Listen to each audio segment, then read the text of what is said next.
Fame is a dead man's meat, and I have stomach for no such, wrote Henry Austin Dobson at the turn of the 19th century.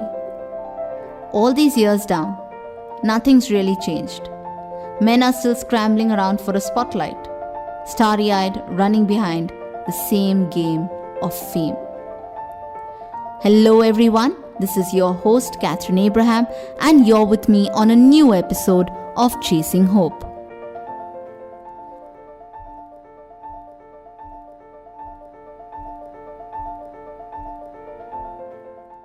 If I had to ask you today, what is your life's goal? Most young people would boldly say, I want to be successful, rich and famous. Well, most people have that. And then there are people who just go day after day, working, slogging their heart out. And if you ask them, what is your life's goal? Many of them will tell you, well, I have to pay the rent, I have to pay my EMI, I have to go ahead and run my family, make sure my children go to the best of schools. And so, I need some money. So the two prime motivators, the two prime drivers of our lives become fame and money. In fact, this takes me to the time when I was speaking to a young 17-year-old, about 4 feet 9 inches above the ground, green-eyed, braces on her teeth. She sat in front of me with the poise of a little lady who knew exactly what she wanted. And I just asked her, so where do you see yourself 10 years from today? With a twinkle in her eye and a smile on her face, she replied promptly, I see myself overthrow Bill Gates in the next 10 years and take over Microsoft. Astonished and yet pleasantly surprised with her ambition, I was glad she knew exactly where she was headed. We lost contact thereafter, but I'm sure wherever she is, she's nurturing this dream. And that is the beauty of a dream. When we work towards realizing what we want, we see the blueprint of our lives unfold slowly. Sometimes we may realize the dream in the exact sequence that we want it to pan out. And sometimes we drift away so far that it takes time before we are heading back to that highway that leads to our destination. So, I'd like you to reflect on a couple of questions today. The first and most important is, how important is it for you to get to a particular position? Do you covet it in a way that you would not settle for anything less? You would not stop before you got that position? Would you be willing to go to any extent to achieve that post, that designation? If you just mentally answered yes, then this episode is definitely for you. When we look at our lives in retrospect, how long won't matter as much as how well you lived it. Which brings me to the next question. How much would it matter if you did not achieve this life goal that you set for yourself? Would you be depressed, anxious, overwhelmed? Would you feel like a failure? Would you feel like you let down 100 or more people? Would you look at your friends with envy for achieving all that you couldn't? And that's the thing. Fame in itself is not a bad thing. In fact, it's not a negative at all. It's a very good motivator, just as I mentioned a couple of minutes ago. But that said, the lust for fame requires taming. So while we work and we make sure that we get recognized, our aim should be a more qualitative rather than a quantitative performance. When we become naive and start chasing fame as though it's the only thing that will keep us alive, we become slaves to it. And that is where we need to understand that in all likelihood, whatever we think should happen may never happen. And whatever we never expected to happen may in all likelihood happen. Now, the point is, in all of this, chasing name, chasing fame, making sure you got that post and designation, have you missed the bus for personal development, family time, me time, and growth? Think about it. Countless men and women across the world have been divorced while they were busy making a name for themselves in the world.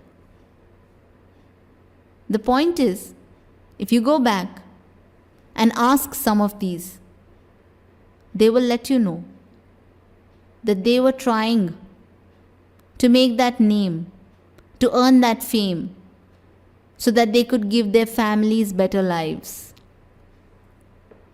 Ironic, isn't it? You help others build their lives at the cost of your own.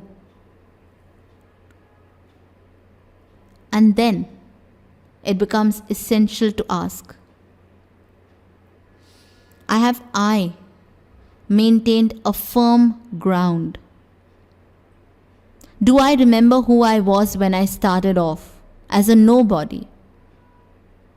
I may have graduated in life,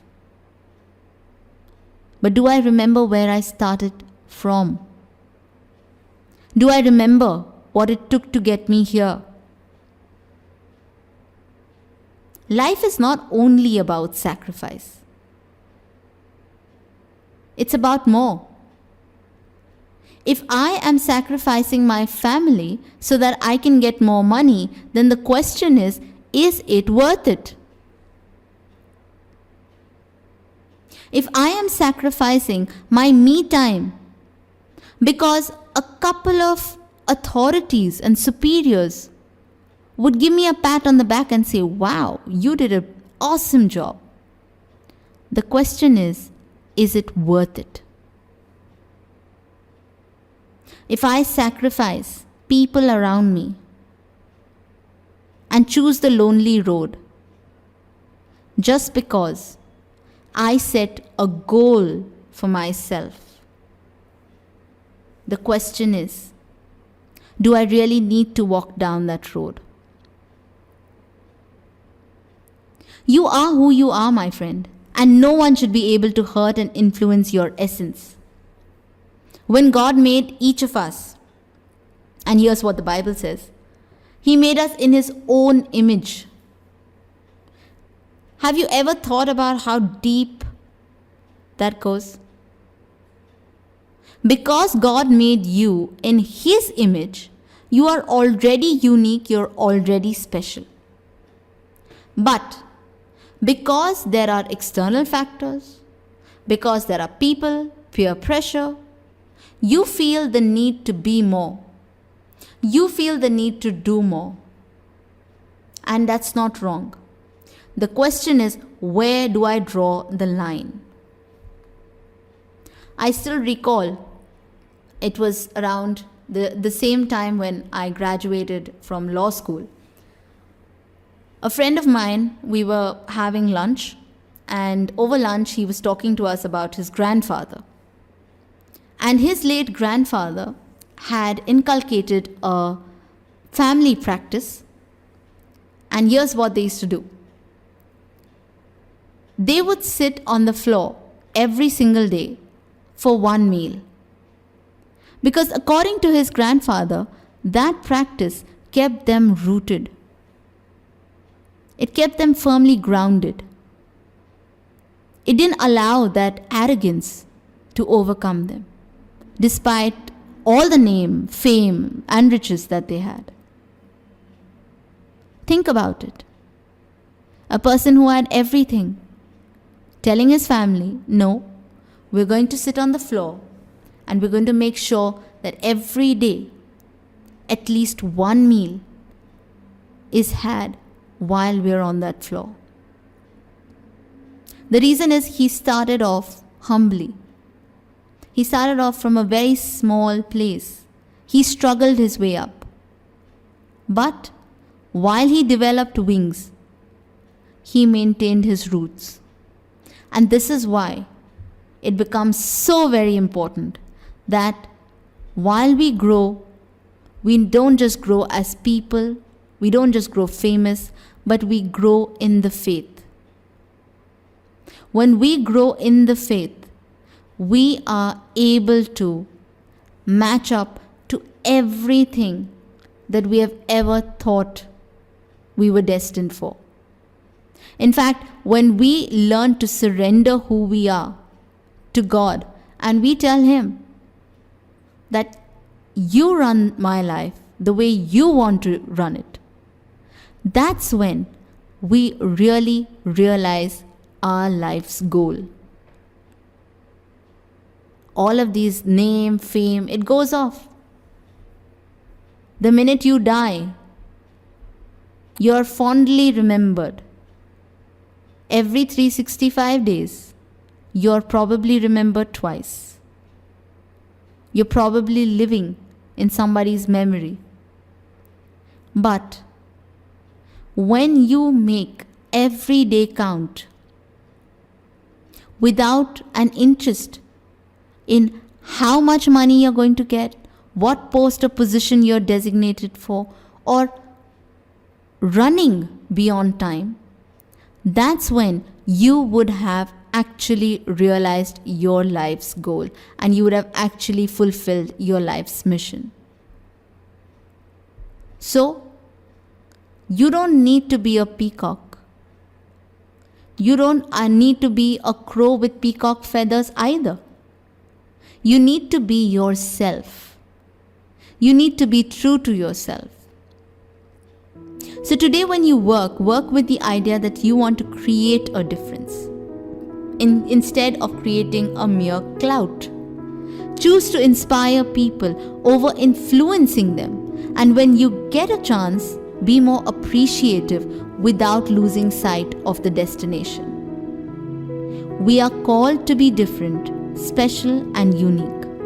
The day we understand this simple fact, we will be able to make a whole big difference to the world at large. So my friends, appreciate the people in your life. Appreciate those who are there with you. Appreciate every single person who contributes to your life in every meaningful way possible.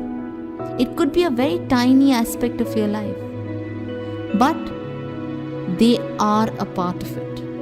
And we need to make sure that these are the people who last after all of that name and fame has faded and relegated into the background. As I said a little while ago, it's important that we lead qualitative lives. Improving the quality of our lives is as important as we contributing to the quality of another person's life. Sacrificing our time is not what God wanted. Sacrificing our family is not what God wanted. Sacrificing who we are is not what God wanted. And that is why choose wisely, so that you not just live well, but you live in the best possible way. You fulfill your life's goals, your mission, without straying away from your core values, from your core ideologies. And this will make your life absolutely and inherently complete. If you've enjoyed this episode, please get in touch with us. Let us know your feedback. Give us your suggestions so that we can improve. We're waiting to hear from you. Yes, if you have a special prayer request, please send it to us.